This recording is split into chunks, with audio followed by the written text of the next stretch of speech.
I'm an American living in Florence, Italy with my Italian partner, and we just bought an apartment, which we're super excited about, but it needs a lot of work. So here's a little tour. The owner was super sweet. She gave us a really good price, but the caveat was that it hasn't been updated since the 1970s. So we have a lot of work ahead of us. So right when you turn, you enter the dining room / living room, and the owner had actually bought the living room from the apartment across the hall from her and then merged it all into one big room. So this room was massively bigger than any other apartment we've seen, which was a really big selling point for us. Something really typical that you'll find in Italian apartments, especially ones that are a little bit older and haven't been renovated recently, is that everything feels pretty separate. All the rooms are designed differently, the flooring is different, the walls are different.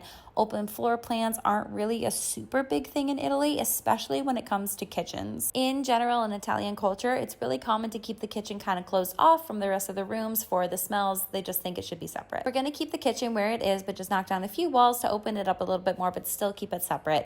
And then we're going to be closing off that balcony to make a veranda, which is another super popular thing to do here. Also, kitchens here are not seen as like part of the apartment. Kitchens are like appliances, so it's really common for people to take the kitchens with them when they move. The owner of this apartment, though, was actually planning to leave the kitchen, but because Dario is a chef and he's really excited about designing his own kitchen, we're going to be ripping that out too. Again, you can see all the tiling is separate, all the walls are different, so we're going to be ripping pretty much everything up and out. There's also no air conditioning in the apartment, so we're going to have to put in air conditioning as well. The good part, though, is that in Italy, there's a thing where if you renovate an apartment, the country will pay you back 50% of the renovation costs in taxes over 10 years, which turns out to be a pretty good deal. So while it's daunting that there's a lot of work to do, it's not as scary knowing that we're going to get some of that money back. We're going to use that room as a home office / guest room / storage room.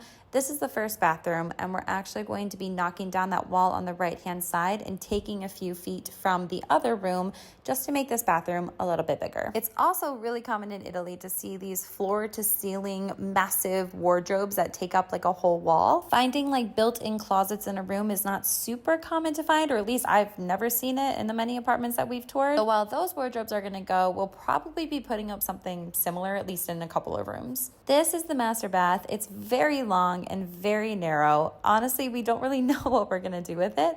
We were planning on putting the shower along the back wall there, but there's a radiator in the way, so we're not really sure what we're going to do with this. So if you have experience with long, narrow bathrooms, feel free to drop any tips. We're aiming to start renovations at the end of October and are hoping that it'll only take like 3 to 4 months, but things do generally run just a little bit slower in Italy in general. So I'm not sure if that's super realistic, but we're hopeful. So stay tuned for the apartment renovation in Italy series.